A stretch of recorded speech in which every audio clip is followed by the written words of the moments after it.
Are we going now? Yeah, we're rolling. All right. So why is that song in your head today?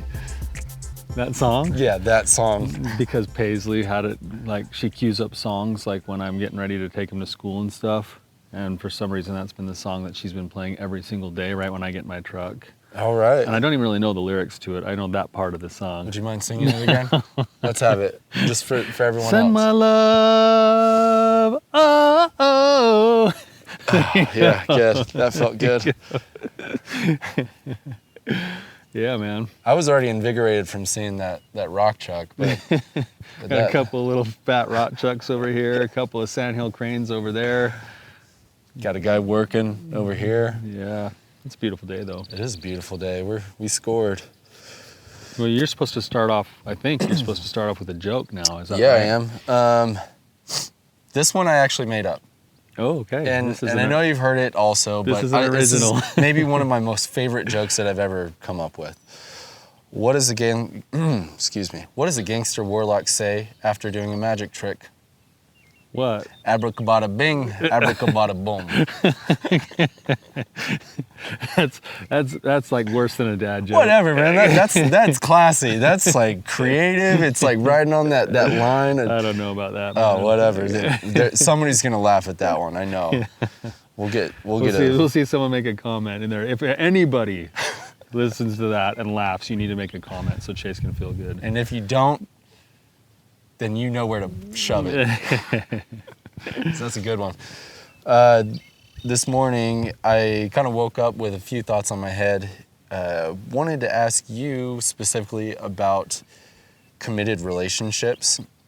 I don't really have a question exactly to frame this up, but you and I have been having these conversations recently about some of the relationships that I'm exposed to in my life, and feeling a little bit disheartened at my friends going the route of divorce and not really knowing what to do to help support them, kind of thing. I guess what I'm trying to figure out is why is it that so many relationships are falling apart all around us right now? It seems to be the case. You know, and not just with us personally, but I think in our world too, you know. That's a good question. I don't know if I have all the answers, but I have some ideas, and we can talk about those things, talk about maybe what we think is going on with relationships falling apart, but then also what could be going on to help relationships be stronger too, a little bit. The first thing that comes to mind for me is just the expectations that I think most of us, especially kind of in our Western American world, place on what we think are like, what we think good relationships should look like, right? It's like we grow up in a culture where if you talk to most people, they're trying to find the person that does certain things, the person that completes me, the person that makes me happy, the person that loves me, like the person who like provides this for me, right? Yeah. And you know, we grow up, you name any single Disney movie, because they're all the same with just different, you know, nationalities. It all plays out the same way, right? There needs to be some type of a Prince Charming that comes riding in, and you ride off into the sunset happily ever after, even though the movie doesn't really show a whole lot of how you developed intimacy with them, or you know, what kind of relationship or friendship you actually have. It's just somehow this is going to make me happy, right? And I think a lot of us actually take that into, when we're out looking for somebody, we're looking for the person who's going to make us happy, instead of working really hard to be the kind of person that then also contributes to the happiness of another person. And we also place a premium, I think, on the wrong things too much, where we do, you know, obviously the physical attraction is a big deal for us as human beings. We want to have that physical attraction. And it's biological even. Yeah, right? You know, it's there, and it's like, but we place a premium on that even to the point that even inside of our relationships, the focus is often so much just on the physical that you forget that like what actually contributes to happiness and what the research actually shows in a stable, committed relationship are other factors like knowing the person, friendship, getting to a sense of loyalty and safety and trust in the relationship to go along with that sexual or physical attraction. And those things kind of get left off almost as afterthoughts in most of the talk about what we would consider like a good relationship, or the relationship that's going to be the one that makes me the happiest. So just this last week in group, you were showing this diagram called the triangular theory of love. Am I right on that? And I know you've referenced that before and maybe past episodes on the other podcasts, and I've heard it a little bit, but I think that was the first time that I've ever really paid much attention to it. And it resonated with me that those different points matter in figuring out how to strengthen the weaker parts in your relationship. And I don't know if you'd be open to kind of talking about that a little bit. And we'll probably throw up a graphic too. Yeah, we'll talk about it. So imagine like an equilateral triangle with 3 points that each represent a different aspect of the relationship, right? So the first point is what you'd call passion, right? And this is where I think most people think of, like, traditionally when you think of like love, that's what you think of as passion. Like, I fell madly in love. You become Twitter-pated with somebody. That physical attraction actually pulls people together.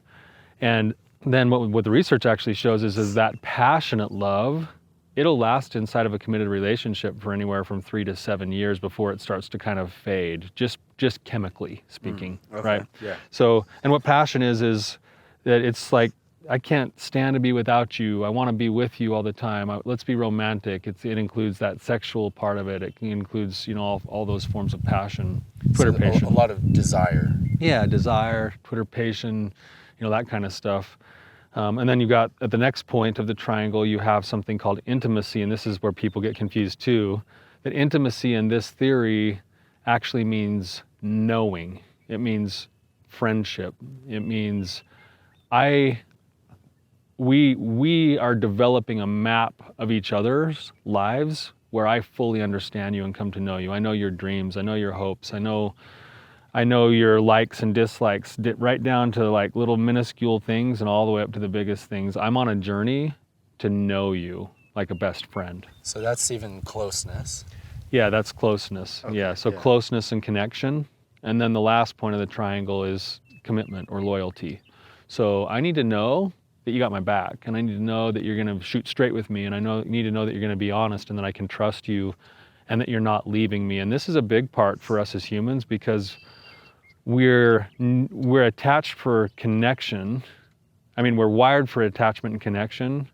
And if we don't have a solid base in a relationship, it's hard to then open ourselves up to be vulnerable enough in the other areas, right? And so what you get is and at least in our office in therapy, and what you get with your friends probably, and what we're seeing in our world is we get a bit high premium on passionate love.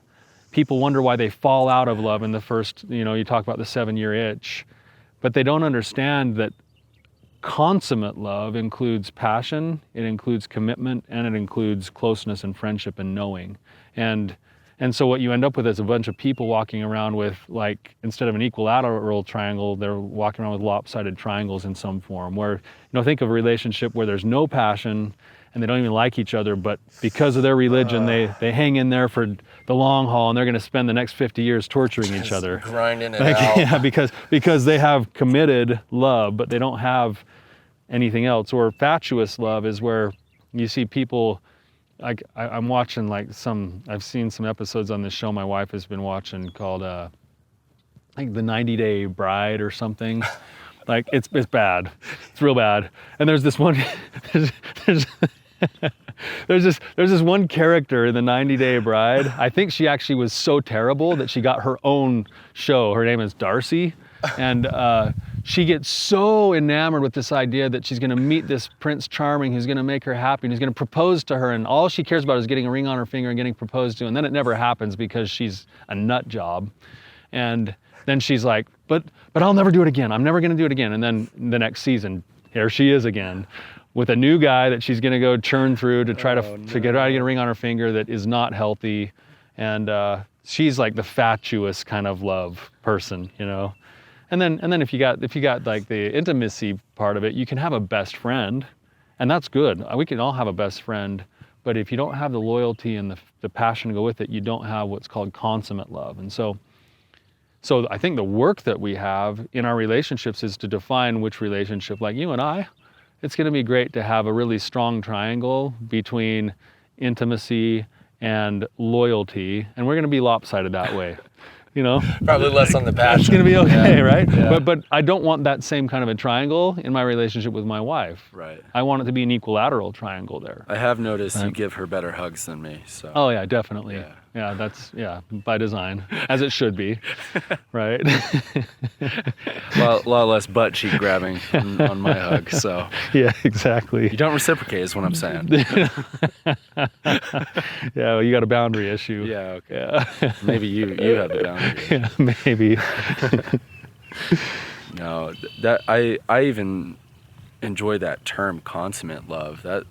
That's kind of that's ringing right now. That's really, really beautiful. Consummate. Well, and if you think of like that, I think another thing that people don't factor in to that idea of consummate love is we think of love as this thing that happens to us, or we could also think of something that we do or that we cultivate. And I actually like the idea of love as a cultivated thing, love as a developed working thing instead of love as a feeling that we just receive. Man. Right? Yeah, so I was sharing a little bit with you yesterday, but this one friend of mine just the other day was talking with me about some of the relational issues that he's got going on, and I got updated that they are headed for a divorce. They've made that decision. And one of the things that he vocalized that I wasn't sure why, but now it kind of makes a little bit more sense. He said that his wife didn't exactly give him the flutters in his heart anymore. Mm-hmm. And they've been together for about 10 years. And when he told me that, it's like, well, you know, I don't know that that's enough. Like if that's your value system and your baseline of whether or not the relationship's working, then it seems like you'll probably go from relationship to relationship. Because about every 5 to 10 years.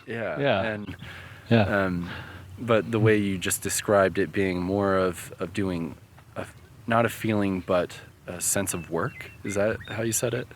Yeah, I think it's cultivation. Cultivation. Yeah. That's something that I was maybe trying to grasp at in my mind of like how to vocalize it, but it seems like that's a really good way to put it is you do have to do this work in order to get to know each other, right? You do have to do work to be loyal and committed.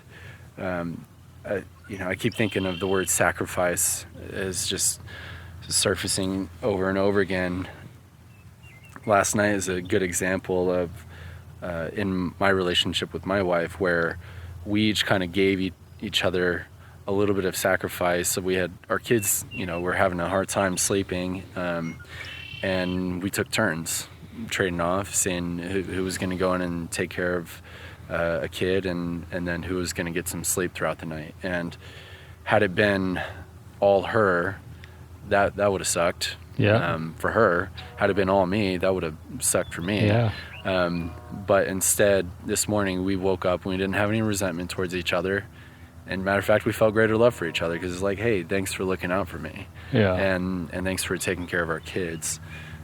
So there's that committed sacrifice aspect that, I mean, it's not always obvious and palpable in our relationship. That's just a fresh example that to me kind of embodies it a little bit. But I do have a question about how the commitment and sacrifice side of things makes sense to me on how you strengthen that, corner of the triangle.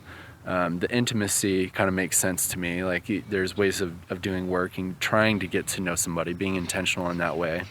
But what about the passion side? So in my friend's situation, let's say you were to sit down with him in a therapy session and he's like, hey, we've got the other two corners just nailing them right now, but I don't know how to feel like greater desire for her. Yeah, What do you do about that? That's a really good question.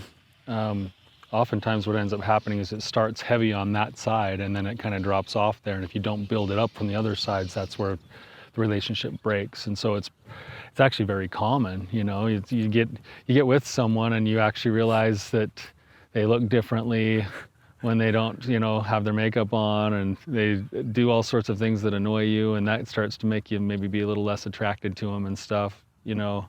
It's hard to cultivate that after time, and what I think is that it sort of like falls off for most couples, the physical attraction for a while. But what's interesting is that couples who stay in committed relationships and who cultivate those other two sides of the triangle, over time, they have what's called a habituation effect take place, which is where they see one another as, in some ways, as fresh and new. So I'm like 45 years old right now, getting older, and my wife doesn't believe me, but I see her still. I like the eyes that I see her with, as if she's like, in some ways, as if she's still new, like 30, you know, like 20s. Like that's how it feels to me, and that's how I view her. And that's cool. And what's cool about that is that then couples can then go the rest of their lives being attracted to one another,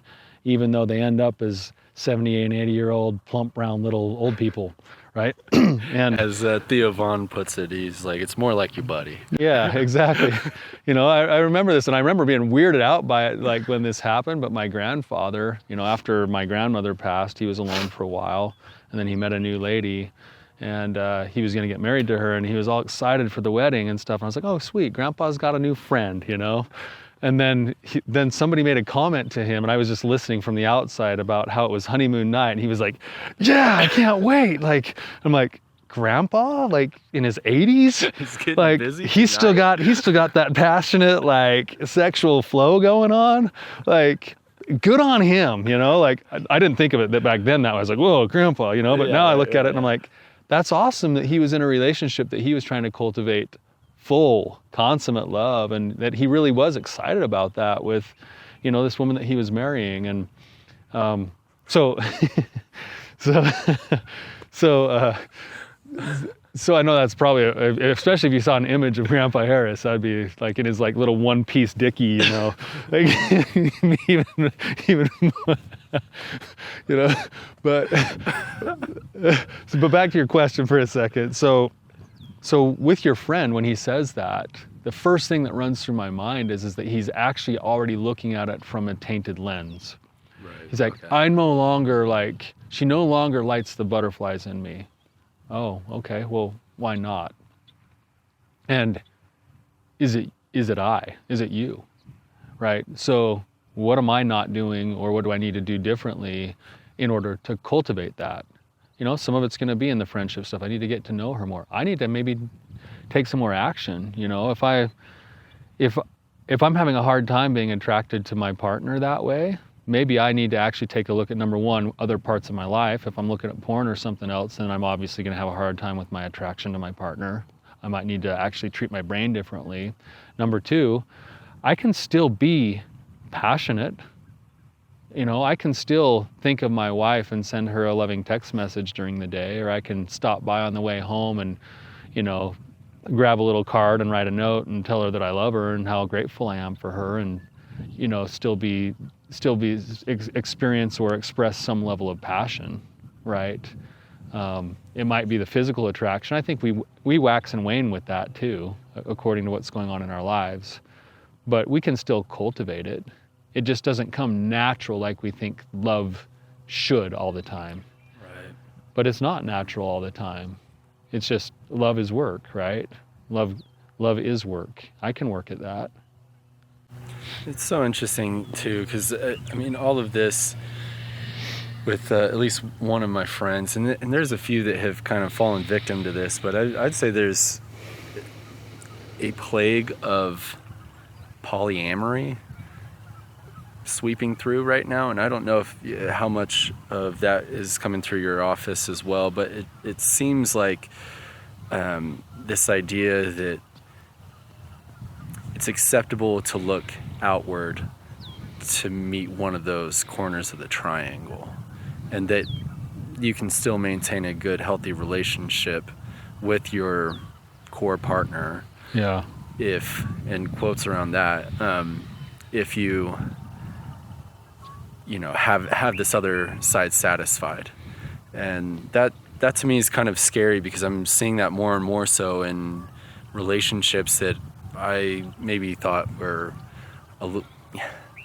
had more wisdom in them, but then I don't know.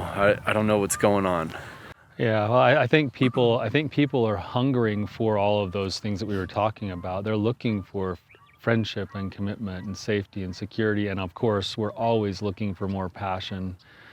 But the thing that I think that's hard about that is the passion side of it is the shiny thing too. It's the thing that it's the thing that we're easily attracted to, and it doesn't take as much work to put into that side as much. That's what all the music's about. Yeah, exactly. It's all about that, because that's like, it's flashy and it feels good. It's almost got like, thinking about like what, Huberman and Jordan Peterson said in their podcast about the dopamine system, that the place where you're most likely to get addicted to something is the place where you get a maximum amount of dopamine for a minimum amount of effort and work. Yeah. And I think the Twitter-pated, passionate side, the looking outward side of that is the maximum dopamine for the minimum amount of work, with like that physical attraction side of things, and also the passion side of things, right? Because it kind of seems to feel like it happens naturally a lot.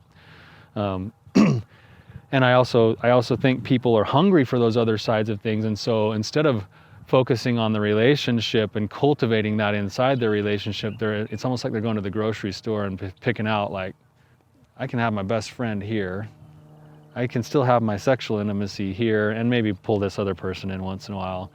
But then I'm like wondering, like, why don't I have any trust in my relationships? It's like, well, I got news for you. Even if you're, in my experience, and I think some people can maybe pull it off, and I don't mean to be too judgmental, but I'm being judgmental because I firmly believe in these principles.